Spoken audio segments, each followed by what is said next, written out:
Yes. But it was great. We are.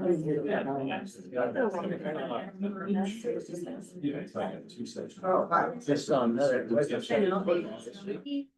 it's cracked into this one. Hey. What? X-ray. Yeah, that's what I said.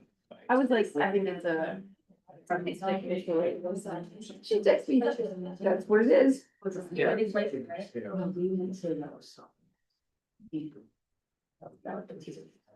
for the year? That's for now. Ready to go, Ben? Yeah, it's like it, it's not showing up on the YouTube channel with the video, but. We're good to go? Okay. All right, it's 5:30. I'm gonna call this meeting to order, Denver Community School District. It's 5:30 on August 12th. All school board members are present. Is there a motion to approve the agenda? No move. Second. Any further discussion? All in favor, say aye. Aye. Any opposed? Motion carries.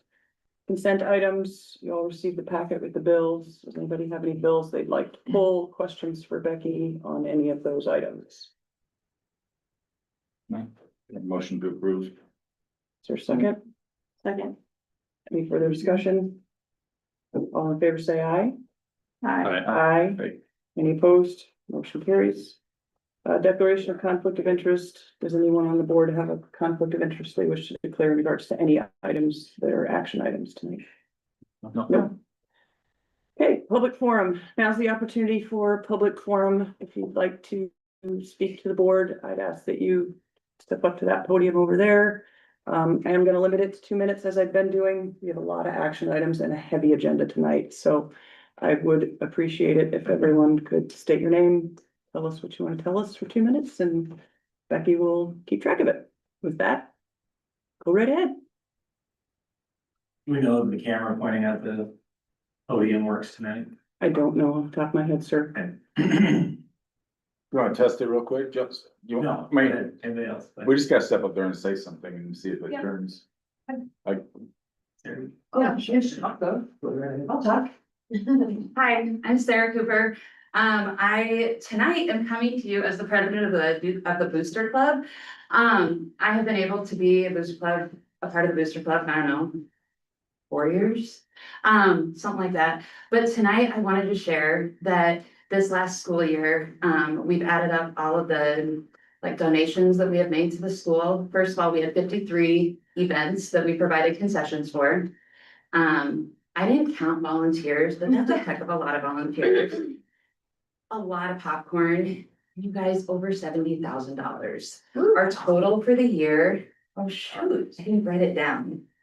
$70,762. Wow, I can't even say numbers. $70,762. Each year, we donate twice for uniforms, and that adds up to $21,000. Every year we have paid for like the athletic posters that the school or that the students get. This year, Mr. Score came to us and asked about helping to pay for the stencil for the field. So we did that. And summer weightlifting. So all the kids that got super strong over the summer, or we hope, they all benefited from that. This year uniquely, because it was a music trip year, we helped to support that.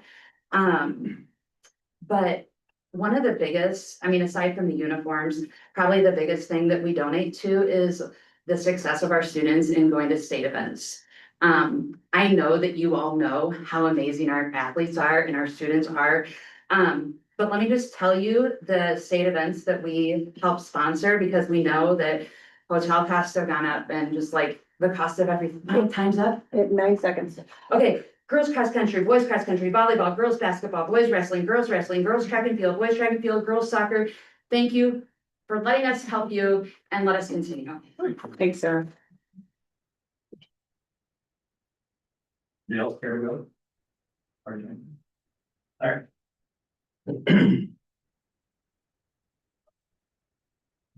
Many of you may know, I'm Justin Scott. I'm here tonight to voice opposition to this entire Discoveries plan, as well as to the 28E As I've stated many, many times before, we don't have a current good standing one. The last one expired in 2017. So how in fact do we go ahead and discontinue one if it doesn't exist? With that said too, the SRO agreement, I'll get to that one as long as my time doesn't get cut off. I've been doing a audit and I came upon an interesting story in the Courier from July of 2000, back when Scott Kretzbach was not a school board president, but yet just a concerned parent like me. And he says something to the effect of the principle of issues. The law says we have to be open, end quote. The law says we have to be open and forthcoming about what our funding sources are and who pays for them. That's why we have ethics. And I stress the word ethics. I could not agree more with Scott. And for many of you that know my activism, that doesn't happen too often. So with that said, I am daring the district or challenging, asking, requesting, demanding that a good 2080 be presented, just be put out in public, not the one that's on the Secretary of State website that's expired, just a good one that says indefinite, signed on this date. With that said, I do want to point out and remind everyone that back in February, I emailed Larry Farley at the city office asking to review payments made by the school to make sure that nothing funny was being made. Larry's usually very good about getting back to me. I was ghosted for 4 days, but then the next day, mysteriously, this expired 2080 was magically uploaded. I'm curious why that happened. And also, if we're swapping out an expired 2080 for a new rental agreement, where are the receipts? Does this new lease reflect the $250 per room per month that the owner of Discovery's claims and then paid? It's up. If everything's on the up and up, It's time. just prove it. Open your books. Thank you. Anyone else for public forum? Oh, okay. We'll move on to old business, overview of student FCS trip. Brad, do you wanna? Yeah, Talk about Chloe that. and Mrs. Miller are here to talk about that, so. Come on now. This is the trip that the board approved. 3 or 4 months ago, maybe. And Chloe's gonna tell us about her experience in Washington DC. Cool. So I'm Chloe Ellithorpe. I am the Denver chapter president, and I'm here to talk about the National Leadership Conference that we attended in July. So with the National Leadership Conference, we got to gain a lot of different skills, including chapter development. With this, we got to connect with other chapters, seeing how they function and how they support their own students, along with seeing workshops led by professionals and students alike, showing how we can further develop our chapter, which is still young. And then it also gives our members a baseline. So this was the first time we ever got to go to nationals. So there was a lot of new stuff and a lot of things that we didn't know until we went there. And so this allows students to further on along the line, get to know that stuff before it happens. That way they're better prepared. Along with this, we learned a lot more about fundraising. So a lot of things that we had were sponsor campaigns. So during that time, there was an expo and there was a lot of different sponsors, and so you can choose from them and everything. And then along with that, you got to talk to advisors, of which had a lot of fundraising ideas from their own chapters, along with their experiences. And then again, other chapters. So talking to how they bring their funds up, and then allow their students to go to nationals, because other chapters have as much as 20 other kids going, and they're able to support that. And then FCCLA, especially going to competitions like the National Leadership Conference, allows us to network. So one of the things was with Grassley, we got a tour of the Capitol because we networked with his relative at the state, and he got to give us a tour of the Capitol. And then chapters, so just getting to connect with other chapters on a district, state, and national level. And then it also gives us professional opportunities. So different colleges were there and we got to talk to them, and it allows us to have more pathways that we can see. And then it gives us a purpose. So it connects us to something bigger than ourselves, the school, or even the state. And so this allows us to see the opportunity to grow and prepare for the future. Yeah. And then leadership. So it's a student-ran organization. So there's going to be a lot of leadership within it. Along with that, events like what I did allow students to develop their leadership further than they would in a classroom. and then workshops to explore involving new and existing members. So oftentimes you'll see students who are less outgoing or less confident. So it can feel like they don't have that opportunity for growth. And so being able to have workshops to see how to get others involved allows us not only to grow as myself personally, but it allows me to grow all of my members. And then STAR event. So I did the teacher trained STAR event. This STAR event allows me to better look into the teaching profession. So that includes career investigation and then reflection in accordance to that career. And then also make my own curriculum or lesson and then teach it. So this gives me real world experience and allows me to see if that's something that I'm interested in or not. And then along with that, it teaches me other things like how to make a portfolio, how to plan events, how to budget events. So it's just helping me grow not only on a professional level, but personal. Along with that, memories. Nationals was an amazing memory, and it's something that every student should be able to have the opportunity to have. And so with that, it's just a great experience, and I hope that many people from our chapter would continue to grow and reach that. And yeah, so this is my portfolio, if you guys want to look at it. Yeah, sure, yeah. While you hand that, I will ask you a couple of questions, if that's okay. One, what was your favorite part? I like Or a being- couple, if you can't. think of one. I liked the community within it, so especially like one of the main memories that I have is you have to show up an hour early to your event, so they'll give you time and you have to show up an hour early. That is really nerve-wracking, and so I had a lot of people who were also in my event in my level and outside of it. And so even if they knew like, hey, this is someone I'm going up against, I constantly, like, everyone was complimenting each other and cheering for each other when they went in, so it just felt like a family outside of family. And then I'll ask you one more, and then you guys. can ask me. What was your most eye-opening thing or your biggest takeaway? I think one of the main things, there's a lot of them, but one of the things is that our chapter is definitely smaller. It's only 3 years old. And so, sorry. A lot of other chapters have as much as 40 people that are in their chapter alone. And then again, they can have up to 20 people going.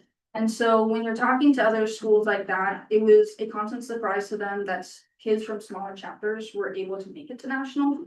Not because, like, not in a condescending way, but just because they didn't think that they had the same resources. And to an extent, that can be true.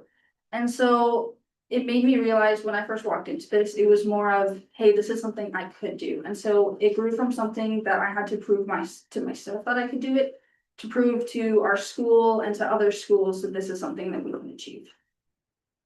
What'd you do again? Yeah, definitely. Okay, I'm done. I have 2 questions. So I'm seeing a theme with your hearings with the llama and llama on your. The significance of the llama, and then the second one, I'm pretty sure I know the answer to this. You want to talk about kind of what you want to do, what you think you want to do after high school? Yeah, so with the llama, her name is Rosie, and so back in the 2000s, a student actually just made a drawing of a llama named her Rosie and then gave her a little FCCLA bandana. A lot of people really enjoyed that, and so that became the official mascot. A lot of people say it gives off a warm, welcoming feeling, which is what FCCLA embodies. As to what I want to do, I do want to go into FCS education. So currently ISU, or Iowa State University, is the only place that offers that within Iowa. So I will hopefully go there and then continue to develop my career. Good job of both of you guys on that. Yeah. Future. Is there anything that you brought back that you and Mrs. Miller can share, implement into curriculum Yeah. here that would be beneficial to the other kids and let them know what this is about? So there was a lot of schools that they have a lot of outreach events and fundraising, and so that's something that we definitely need to develop. We don't have a lot of events or anything like that. So we're still getting to be known within our community. So there's a lot of different ideas and systems to help support their students. And so being able to look at those and tailor it to how our chapter functions, that way it feels like a student is supported. And that way they feel like they can do these events without worrying about it. Was Mrs. Miller there during this? I was there. I spent a day judging events, and so there wasn't a lot of things that I could do outside of that. I did go and attend some advisor things, so where I was able to sit down and talk to different advisors about different things that they're doing in their chapters, such as fundraising. That's always a big one when it comes to, getting ready for state or nationals. Because everything costs money, it's getting more expensive to go and do these things. And just to be able to kind of talk about different kind of activities that we can do within our program, just to have like some team building and to build it up in general. And you may have mentioned it, and I'm sorry, that how many were there?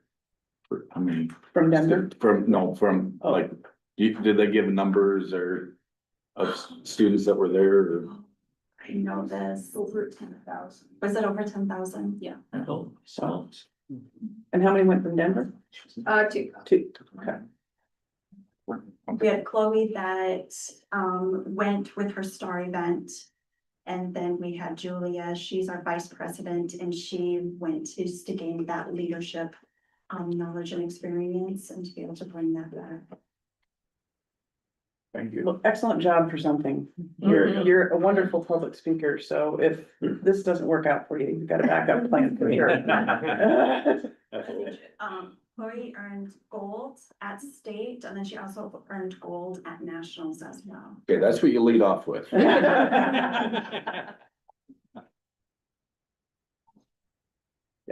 Great, Awesome. thank you. Thank you very, very Congratulations. much.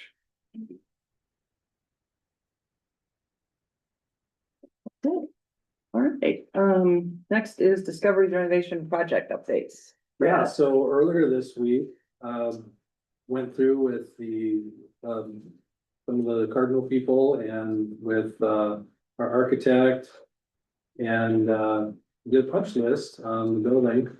So there's still a few things that need to be done, like the HVAC units are still on delay. We expect them in towards the end of this month.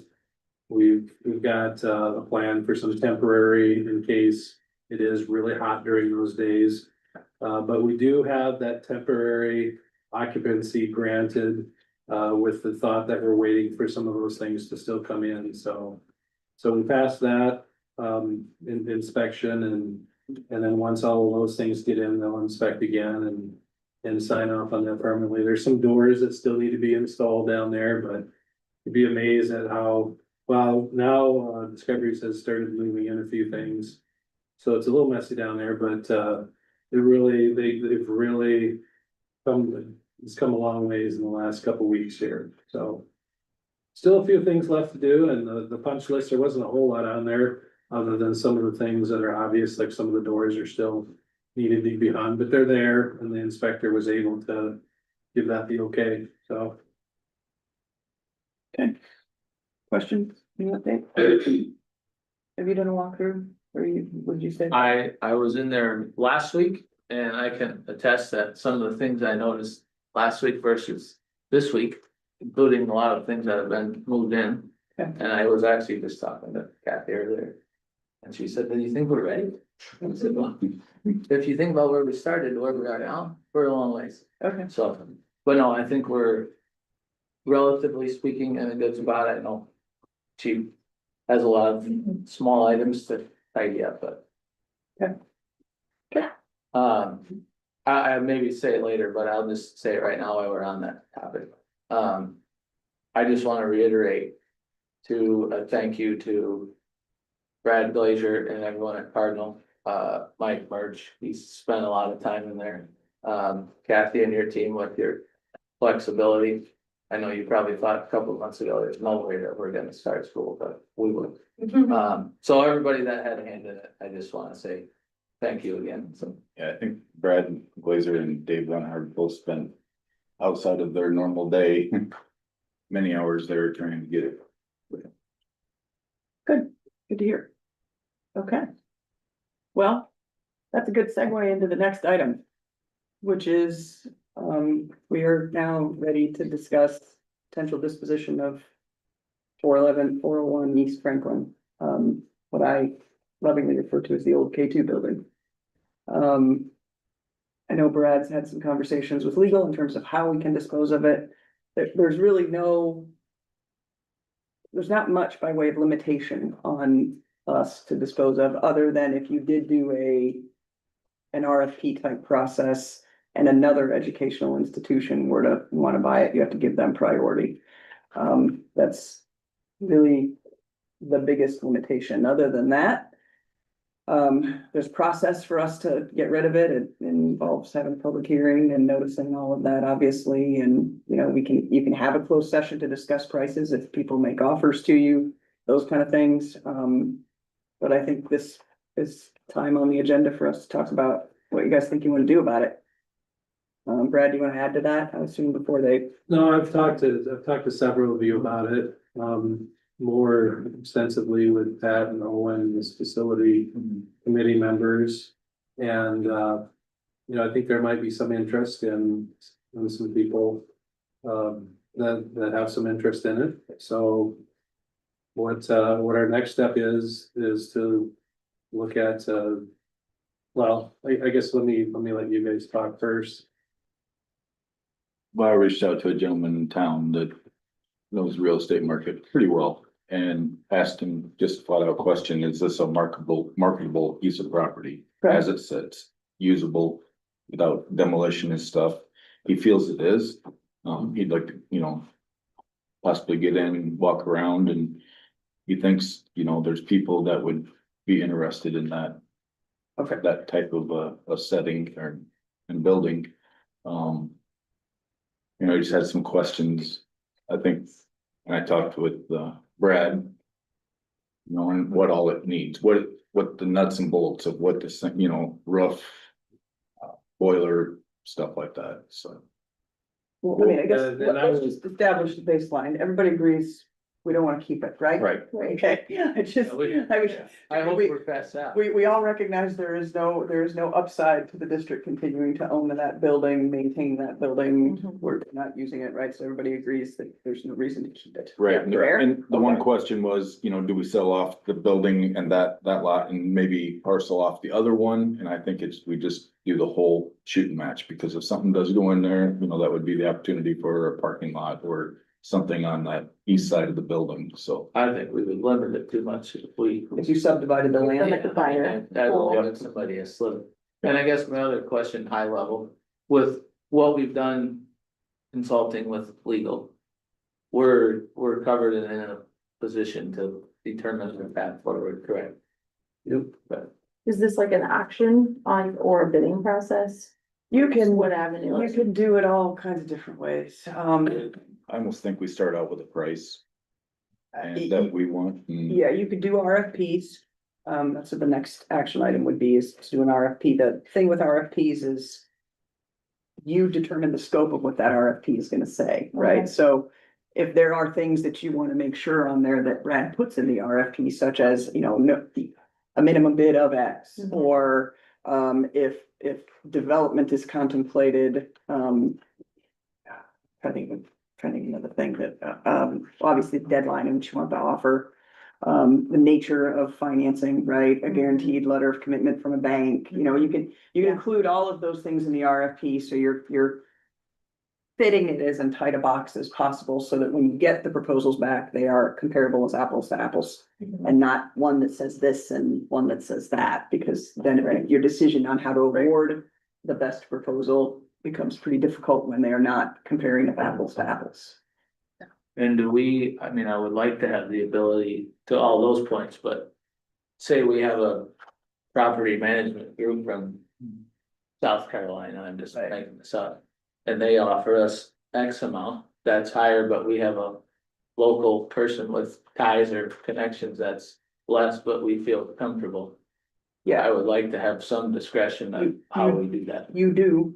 You don't have a requirement, like when you're building a public improvement, you have a requirement to award it to the lowest reasonable bidder. Responsible bidder. Yeah, you don't have that same requirement when you're disposing of the property. You can utilize your discretion.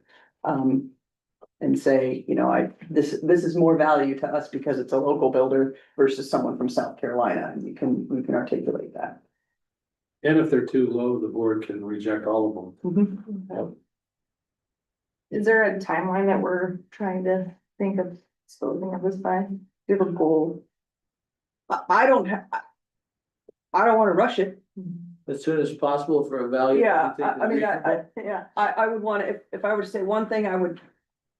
If we're gonna do an RFP, I would prefer us review the RFPs so that we know that all of the parameters we want are in those RFPs, as opposed to just. You know, throw an RFP out there and get the proposals back and go, well, this isn't what I was hoping to see at all, right? That's what I mean by I don't wanna rush it. Yeah. I'm not saying I don't wanna dispose of it, I absolutely do, but I wanna do it methodically and correctly so that we don't end up with a wasted process. Yeah, I was just thinking of building, like, if somebody wanted to go in there and renovate and fix concrete or do things, it's obviously easier to do those things when it's a little warmer than cold, so. Just. I like building construction when it's nice outside. Makes sense. Thoughts? Brad, anything else you wanna add? This particular item was just to discuss, I think, really, is there anything? Yeah, you could use a realtor, I don't see a value in that for this. You'd Yeah, have, and I will contact the developers in this area. To let them know that this is something that's out there. is there, I have no idea, cities have, you know, websites that they can post RFPs on that kind of gives a statewide, you know, notification system. Do we have anything available to us like that? I can probably come up with some connections. in the That might be construction able world. to, okay, that would, I'm just saying. That's about the only thing that I would say a realtor gives you a benefit of is their ability to market widely what you're trying to sell. So we would want to use some sort of method that we think gets the RFP to the widest audience possible. I can do a little investigating on that. Thought process on that, right? I mean, is there any other method other than RFPs that you guys are interested in? I think building out an RFP is the right next step. One thing, it'll get us thinking about what we really want. Yep. Right, so I think it's a good way to open that dialogue, what we're thinking for what we need, the community, all those pieces.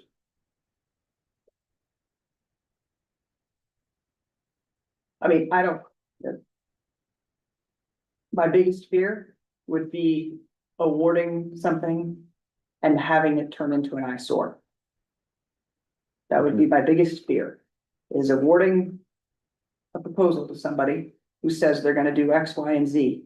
And 3 years down the road, they've demoed half the building and there is no developed building. I hate that. Yep. So, And that's what it was gonna be 15 years ago, and basically. right. It's- So again, this goes back to That the long. RFP. I think we need some guidance on. From Ehlers on how to say, you know, if your proposed development is this, then, you know. Yeah. This is the agreement that must be in place by way of completion of your project, blah, blah, blah, blah, blah. Yeah. Because we are a steward of that piece of land that sits in the middle of a residential area. And the last thing I want is for somebody to be awarded that property and it not turn into something that is beneficial to the community, done timely, and looks like it fits the part on that block when it's done. So I think the city had something like that. In place when they sold off some of the homes that they did. I think you had a certain amount of time a year, I believe, to get it done. So, Okay. might be something to. Were you gonna say something, Ron? No. Oh, thought I heard Heather. No, sorry. Okay, Brad, do we have other districts that have been in a similar Yeah, position that have no, I'm done not an aware of RFP it, that but we I can haven't find out? cast a broad net on that one yet. I can cast a little farther, maybe look at our AEA or instead of just our conference. any other discussion you wanna have on options before we move to the request for proposals? No, and one of the only other things we were talking about is that it would be a place for our industrial tech class to build homes on and try selling them off, you know, how long, that would be a long period of time. Demolition of that building would cost a small fortune. Yeah. And it's not real, the grade on the west side makes it egress a little difficult probably, so I think it just seemed like the logical thing is to sell it off as a building and, Oh, to sell it off as a developable building versus, yeah, instead A lot of, subdivision? yeah, right. And then us being developers and building homes, I know Dunkerton did it for years. Their shop class built homes. I mean, we have thrown around things. okay. All right. We'll talk about an RFP now. Okay, I'll move on to P then. We discussed we want to get rid of it. We've confirmed we want to get rid of it. I think we confirmed we probably, yeah. And so now, what kind of RFP? Do you wanna talk about parameters for an RFP and then have it come back for approval of an RFP, maybe at the next meeting? I think we need a few more bits of information and some parameters before we. Maybe subcommittee, Okay, you know, put a couple of people on it to work through what that can be and start having some of those conversations. Give an example from the city, kind of what they have done. do you wanna have the facilities committee do that? Great It's already idea. it's already formed? Yeah. That's a great idea. Thanks for the suggestion. Nice break, you guys. Default. Yeah, I think we were on that wrong. Okay, so instead of actually authorize an RFP at this juncture.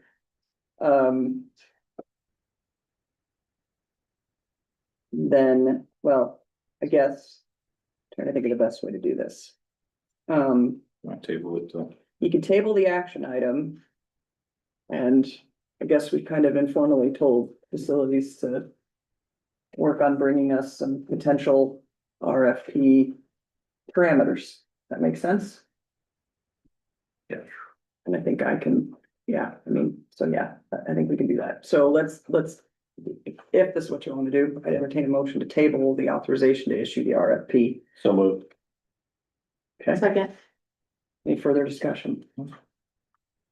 Okay, all in favor, say aye. I Bye. Right, have fun, guys, thanks. Thanks for volunteering, guys. Yeah. You're welcome. Okay. Is that okay, Brad? Yeah. Okay, cool. Approval of change orders for Discovery's renovation project. Yeah, so the first one was, we've talked about this, the addition of a bathroom. That number came in quite a bit lower than we were concerned. It might come in almost double that, so.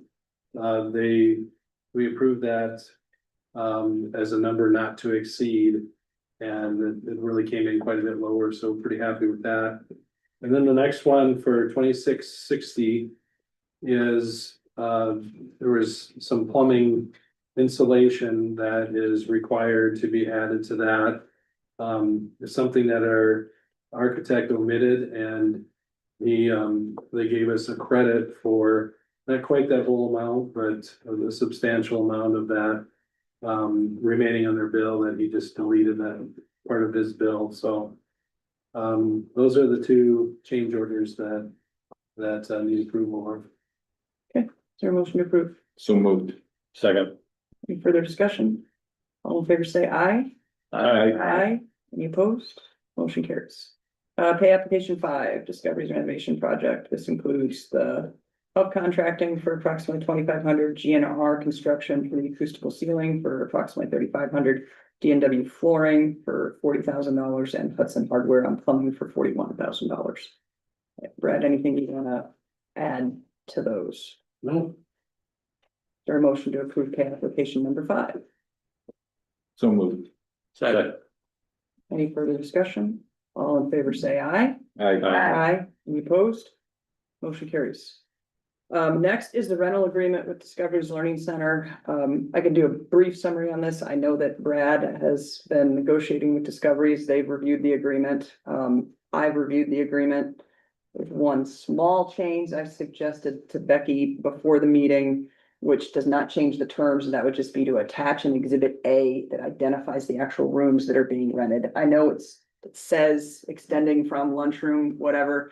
That area of the high school is wonky, and even the words don't really describe exactly where those rooms were. And so I just think we need an exhibit attached to the agreement, so it lays out exactly what rooms Discoveries is renting. The other nice thing about the way this is drafted with the per room cost is it allows the flexibility of the parties to remove rooms if they don't need them. So if Discoveries finds that they don't need a room, she could remove one of those from the lease agreement, and we could have it back if we need it for Lego League or whatever. I mean, because we seem to always be in need of space, it seems like. So I did like that. And our legal has approved the lease as well, by the way. Questions? And it is, I would add, it's a fairly significant increase in her rent. No, I think it looks great, and I have a motion to Yeah. approve. Second. With the addition of the exhibit to be added. Yes. Okay, any further discussion? All right, all in favor, say aye. Aye. Any opposed? Motion carries. Next is the action to discontinue the 2080 agreement with Discovery's Learning Center. The other thing I would add about this is that there's not an actual notice of term in our packet. And I went on the Secretary of State website, and it does have the process for uploading a notice of term to terminate the 2080. So if the board chooses to terminate the 2080 with Discoveries tonight, I would like that motion to be subject to legal preparing a notice of term to upload onto the Secretary of State website to prove termination of the 2080 agreement. It's essentially automatically renewed itself for years, and with the entry of the rental agreement, we don't need it anymore. Questions?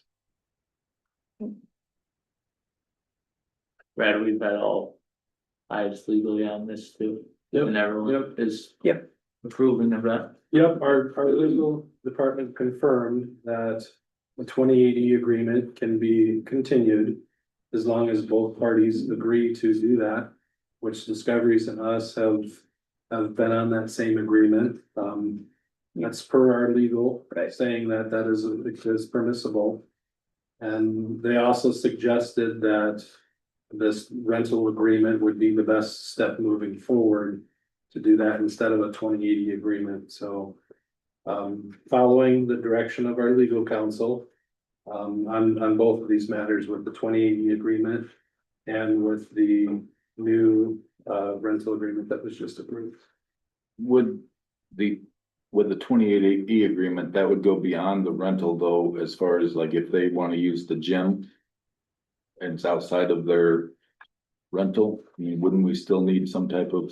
I mean, technically, the rental only deals with the rooms that are in Right, here, so so- if Discoveries wants to use other space, we'd have to approve that in some way, shape or form. Okay, does that look like another 2080 agreement that covers? I mean, do they That frequently or- need other space? Rain weather. No playground, so they probably go to the gym if it's open, or the multi-purpose room, or? Someplace, yeah. Yeah, we would give them permission for that. Okay, but do we need something in place that? But they'd be like any other organization, right? They provide proof of insurance and, Right. you know, like DBA or. Waiver. Which they're required to do that, I mean, they're required to provide the proof of insurance on the rental agreement. I mean, you could add another provision on the rental agreement that says additional school space is available upon request under certain unique circumstances. I just wanna make sure everything's. Yeah. Good, but No, that's a good thought. I hadn't even thought about that. I'd rather do that. I'd rather modify the rental agreement than do another 2080. So there's only one document that controls the relationship Sure. between the parties. With that. Yep. That's a good Okay. thought. Then we technically already approved the rental agreement. Well, we can add that on next one. Could add it as a, right, so what you could do is you can make a motion to terminate the 28E, subject to the notice of term and modification to the rental agreement to include extra space.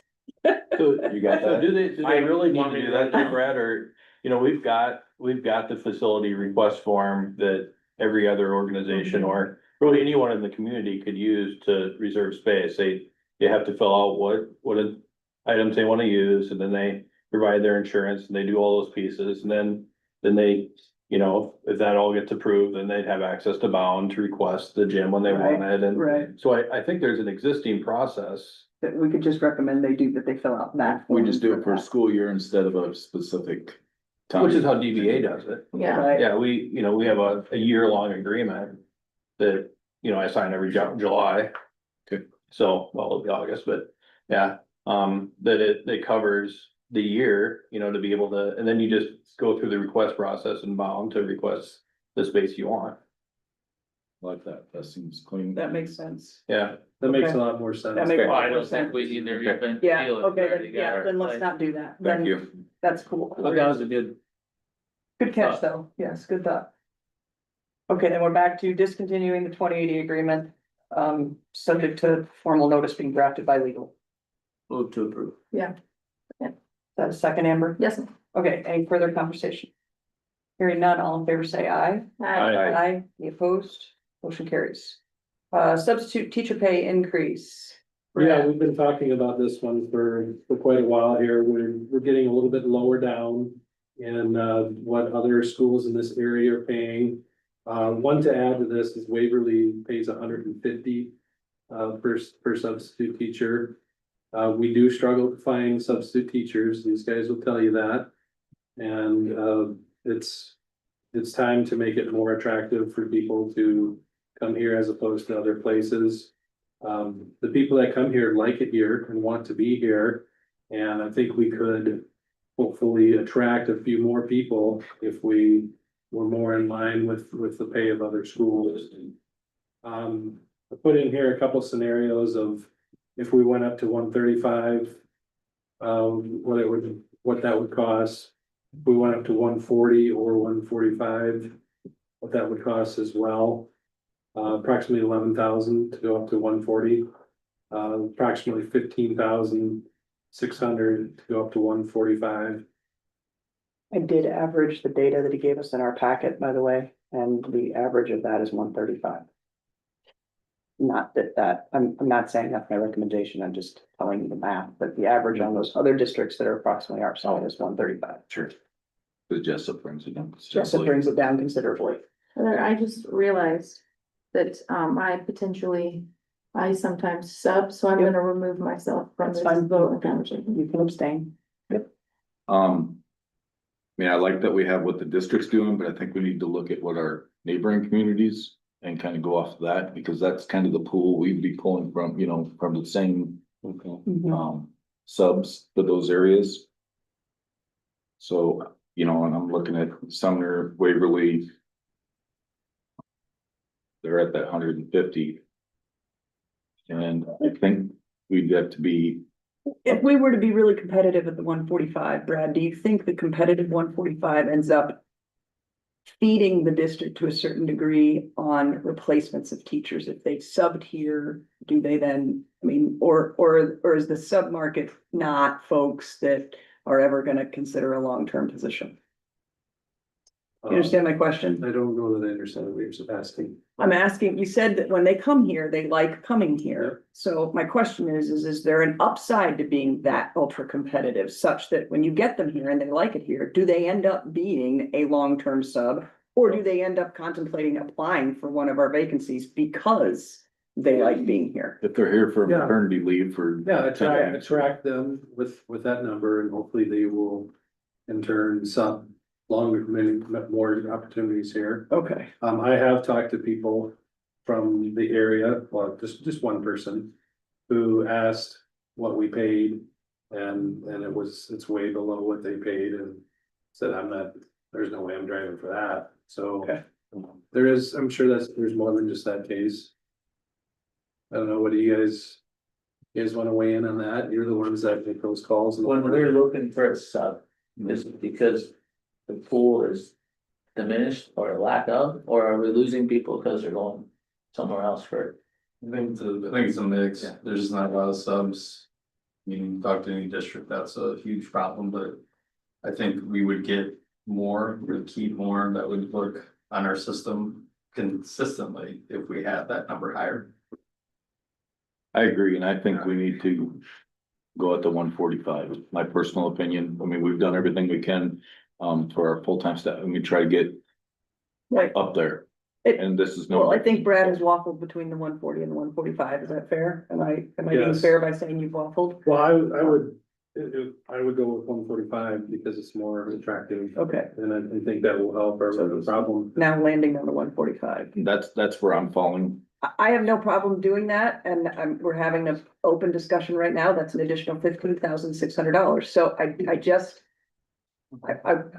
Not this board, I want the public to remember that nothing in life is free. And every time, you know, we do things in order to be competitive, and I'm not versed to that. I want to do things to be competitive, but everybody's got to remember all of this stuff costs money. So it impacts when you take that money, you're taking it away from another pool and I'm putting it in another place. And so that's less money available from that pool. Again, not complaining, totally agree, want to be competitive, but it's gonna cost more money and that's fine. So, okay. All right, is that a motion for one? I would make a motion to increase our sub rate from 125 per day to 145. Second. Any further discussion? And let the record reflect Amber is abstaining, correct, Amber? Correct. Okay, all in favor, say aye. Aye. Any opposed? Motion carries. All right, approval of second reading of policies 50406, 50311, 50311 R1, and 50311 R2. These are the student activity program, which adds eighth grade participation, as we discussed at the last meeting, and disruptive behaviors and procedures from disruptive behaviors. We already approved the first reading of this, all of these at the last meeting, correct? Yes. Okay, so this is just the second reading. Is there a motion to approve the second reading? So can I ask a quick question? Okay, so. My wife coaches eighth grade. You know, the numbers are down this year. They only have X amount of playing dates and she has barely enough to field one team. She already has, and usually there's an overabundance of kids, so no problem. We try to rotate them in, but. You know, do we just start backing out of tournaments or? Like, so I think Mindy has like 8 girls signed up this year. And usually it's like 20. Yeah, So it gets to that point that, what do we do? Do we look at the health of the program when we're, there's a flow chart that we look at, and there's a part of that that's a question at the end, it's like, if this is a viable person that we're gonna move up, does it impact middle school? I would have to talk to Mandy a little more and put him. and maybe more sign up as, you know, it's closer, but Yeah. Yeah, I guess the answer to that is yes, that's a part of the discussion when we're looking through all that, but. It's not a big, as I say all the time, it's not a lot of people talking about it, yep, so. And that's in the policy. right.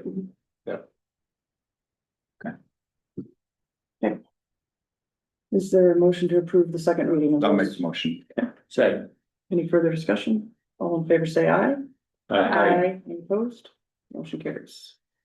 Next is the first reading of a number of policies. They're contained there on the agenda. I'm not gonna read them all. They were pretty thick last time, so we tabled this first reading so that everybody had a chance to review them, ask any questions of Brad if you had any. I know some folks have already done that.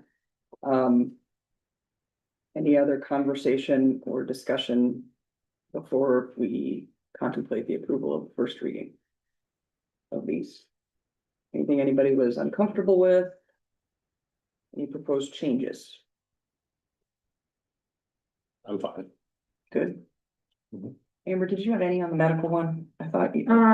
I went through that and I think we changed a couple things, so that last draft that I looked at, it was more inclusive and not so specific, so it was okay. I was good with it. Okay. Okay, I'll make a motion to approve the first reading of all of those named policies under new business. And again, just to add, these are all proposed by IASB and vetted by IASB as well, so we're not inventing a brand new wheel here. These are proposed policies that come from the Iowa Association of School Boards and are approved by them. I'll second. Any further discussion? All in favor, say aye. Aye. Any opposed? Motion carries. Next item is the designated physical location for posting board meeting agenda as required by New House File 2490. This was just passed this summer. It's applicable to all governmental entities. It essentially codified what everybody was doing anyway by mandating that you have to announce where your designated space is that you post your agenda on in a resolution every year. You have to annually designate where you're doing your posting of your agenda. And it also changed by requiring that your agenda be posted on your website if you had one.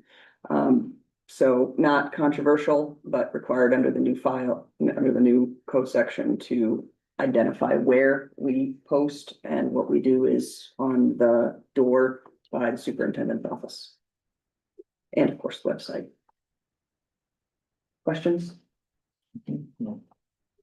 Yeah, I move to approve the designated physical location for posting under House File 2490. Second.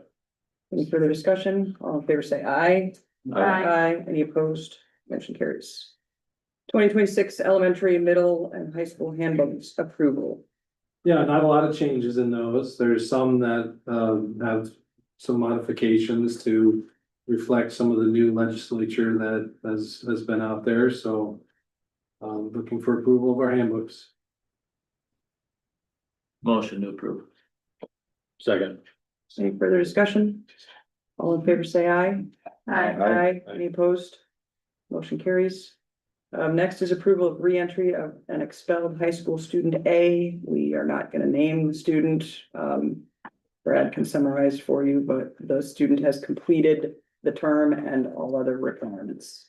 Yeah, you have the information about the student in your packet. And this person has completed all the things that were asked in the expulsion agreement. And that includes the total number of days that they were suspended for. I move to approve reentry of expelled high school student A. Second. Any further discussion? All in favor, say aye. Aye. Any opposed? Motion carries. Next is the renewal of our SRO agreement with the sheriff's department. This amount did not go up, Brad, Correct. so it stays the same, and it's a renewal of the already existing agreement. And I also want to point out that we apply for sharing dollars with the other school districts that also share our SRO and Bremer County, and we get money from the state to do this, so. I make a motion to approve the SRO agreement with the county. Second. Any further discussion? All in favor, say aye. Aye. Any opposed? Motion carries. Service agreement with Hawkeye Community College. This is also a renewal of our current agreement, and this is for our high school credit classes, concurrent classes. I'll make a motion to approve the Hawkeye College agreement. I'd second. Any further discussion? Hearing none, all in favor, say aye. Any opposed? Motion carries. Next, we have the consent agenda personnel matters. There are a number of them. None of these, did any of these change since we got the packet? Possibly, I'll go through them all. Okay. The first one is resignation of Jody Heineman as a paraeducator. Also, one that's added to this is Mindy Geisler as academic decathlon. Then the recommendations to hire Jillian Besh, a former student, formerly Jillian Brown, is going to be a paraeducator. Jaden Wagner, another former student, that's is gonna be working with some of our students as well. Another name that's not on there is Anthony Blazik. He is a person who is currently a paraeducator in the Sumner Fredericksburg district and is moving here and would like to do the same here. Also our middle school football coach Ethan Ryder, middle school and high school play director Nikki Score. Technology event coordinator Emily Huff, that's that same role that she has done now for I think a couple of years. Hannah Nuss as middle school volleyball coach. Andrea Lansing and Lexi Miller as assistant cheer coaches. Okay, and FFA, these are renewals as well. FFA Karen Vandenwallen, prom coordinator Deb Borwig, student council Chris Swales, and robotics coordinators coming back for another year, Lindsay Potabaum and Ashley Wilson. I would motion to approve as in our packet with the additions of, if I say this right, Mindy for academic decathlon and Anthony Blazik as associate. Is that right, Brent? Yep. Okay. I'll second. Any further discussion? Hearing none, all in favor say aye. Aye. Any opposed? Motion carries. All right, reports. Mr. Sinram, you're up. I'm sorry, talking to Mr. Newell. That's okay. Just going back to the handbooks real quick, and we're gonna talk more about this, the personal electronic device. In the elementary, we've always had a policy where cell phones were put away in their locker. They weren't able to go and use them in any capacity. We're also adding smartwatches to that policy for the next academic year. Had some issues with them in the past about just mixed signals coming home, about where they're at and those types of things. So they are super distracting, especially if they're younger. Give them anything, it's super distracting. So smartwatches are out for the elementary. And I just want to be really clear to parents, that does not mean they can't bring them. Because I know that's a means to get a hold of your child after school. So please know that they're able to bring them. We're just gonna keep them just if they had a cell phone involved. The other thing that's in all of our handbooks that was from the state, the progressive discipline model. And so it really starts with the lowest, I'm reading this, and I usually don't do this, but it's the lowest reasonable level of correction and increase the consequence if the problem continues or is serious enough to require a stronger response. So basically what that's saying is if the consequence, if the appropriate level can depend on the seriousness of the conduct. So we don't have to go through each stage that we historically could. You can skip them if the conduct meets that criteria. So that's handbook verbiage for me. Parent communication, we all sent it on Monday, which is super early. We're ahead of the game on that, but we sent it and it felt good. In mine, elementary parents, there's a helpful hints document that's embedded within that about where kids line up. Where kids need to go before school. There's a lot of really good hints in that, so check that out. Important dates that are coming up. And then the last one is back to school night is August 20th, 5 to 6:15. So that's our annual come back to school night. And if you want to see pure joy, like kids still really enjoy school, that's when you come and get pumped up for the year. And you also can tell that it's August by just going by our parking lots. If I would say this at the secondary too, Rod kept them out until August 3rd this year. And some snuck in, but they're ready to go. So we have a really dedicated staff and we're ready to see kids soon. Awesome. All right, middle school. All right, building up that just a little bit, our handbook, of course, the personal electronic device policies, both for middle school and high school were added in that. Also with the standards-based grading, our grading scale, being consistent throughout the whole secondary now. We added that new portion in there. And then this discipline and procedure model, just like Josh talked about a little bit there. You know, when we were down at SAI this year, School Administrators of Iowa Conference, and Matt Carver, who is a SAI attorney, always gives a presentation. And he's usually motivational.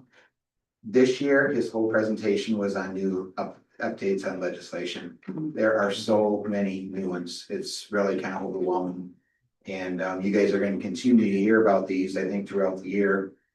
As we enforce them and stuff like that, but yeah, some things are moving faster than people can keep up with, and it was just kind of, rather than being motivating, it was kind of depressing. I hate to say that, that's how we closed the conference out, and yeah, we all kind of walked out there kind of doom and gloom, like, oh boy, let's go. But it'll all be good and so forth.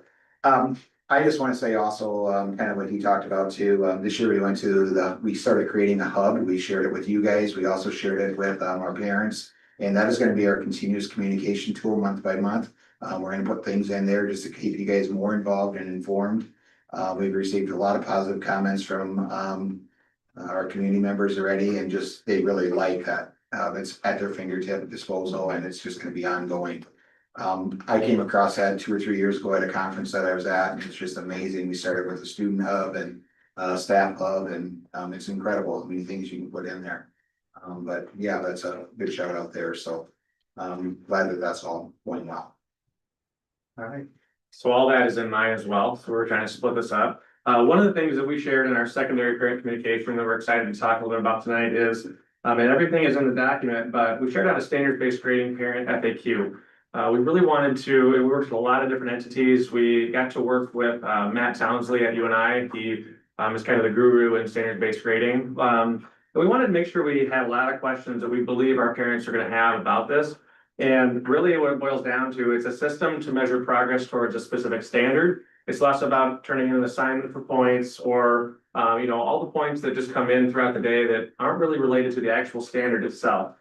We do believe this will give an accurate, and we've seen it modeled, that it's going to give a more accurate picture of how that student's doing towards their growth, areas of areas that are doing well, areas of growth, and ultimately even better preparing them for success beyond high school. We've had staff doing this. You know, the second question on this says, is standards-based grading new at Denver Middle School and High School? And the answer is no. We've been doing this for probably over about 10 years. It just has not been. The difference is that our staff have been working over the last couple of years to get ready to implement this consistently across the board. It doesn't mean that individual teachers won't have their own way of, they'll have their own way of teaching and all those things, but it'll all come back to 4 components that we're looking for as far as the levels of learning that we want students to be at. We just think it's going to really open up even better communication with our families. One question we often will get is, do you still have letter grades? Yes, you still have your traditional letter grades. That's not going away. What you'll see in the report card is you'll see 4s, 3s, 2s, and 1s. But beyond that, it's going to give a lot more detailed description of areas that can do better. We even give examples, or that they're doing well. We give a lot of examples about questions you could ask your child about how they're doing in their progress.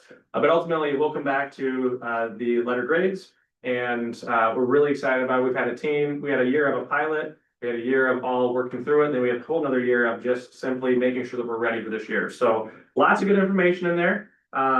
You know, I think in some areas you might not see a huge change, but it's been really great for our staff.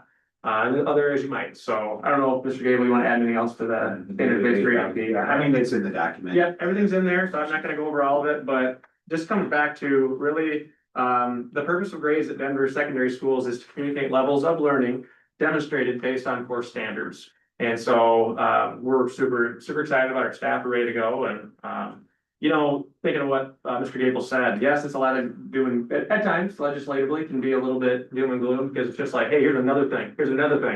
And you're like, hey, what are you taking off though? And usually the answer is nothing, just keep going. However, to Mr. Simeon's point, when we get the students back and our staff back, then, you know, it's amazing time of year. And we've, in the secondary, we've had a lot more coming back in now with practices starting and marching band and cheerleading and volleyball and football. And that really is, it's just amazing to see the kids, and we're almost ready. We are ready for the students, but we got a little bit more work to do, don't we? So, I do want to give a quick shout out to Mr. Gable. I had a pretty stoked 6th grade student come home today after her orientation. And she's ready to rock. So that was really well done by Mr. Gable and his staff. Awesome. Thanks, guys.